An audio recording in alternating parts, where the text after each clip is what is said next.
এক ছিল টুকাই নামে এক দুষ্টু বাচ্চা।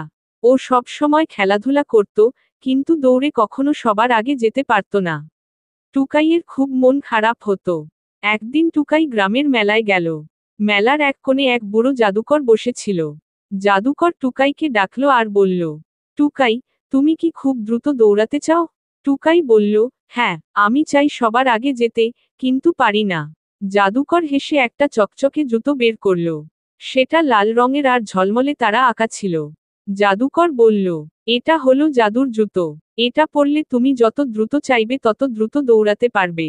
তবে মনে রেখো, শুধু ভালো কাজের জন্যই এ জুতো ব্যবহার করা যাবে। টুকাই খুব খুশি হয়ে জুতো পরে নিল। সঙ্গে সঙ্গে ফটাস, সে বাতাসের মতো ছুটে গেল। সেদিন থেকেই টুকাই গ্রামের সবার কাজে সাহায্য করতে লাগল। কেউ পানির কলসি তুলতে না পারলে সে ছুটে গিয়ে দিয়ে দিত। কারো ছাগল পালিয়ে গেলে সে তাড়াতাড়ি গিয়ে ধরে আনত। সবাই তাকে খুব ভালোবাসতে লাগলো। একদিন গ্রামে আগুন লেগে গেল। সবাই দৌড়ে পানি আনতে লাগলো, কিন্তু দেরি হচ্ছিল। তখন টুকাই জাদুর জুতো পরে চোখের পলকে নদী থেকে কলসি কলসি পানি এনে দিল। গ্রাম বাঁচল। সবাই টুকাইকে বলল, তুমি শুধু দ্রুত নও, তুমি আমাদের হিরো। টুকাই বুঝল, আসল জাদু হলো অন্যকে সাহায্য করা। আর সেই থেকে টুকাই জাদুর জুতো শুধু ভালো কাজের জন্য ব্যবহার করত।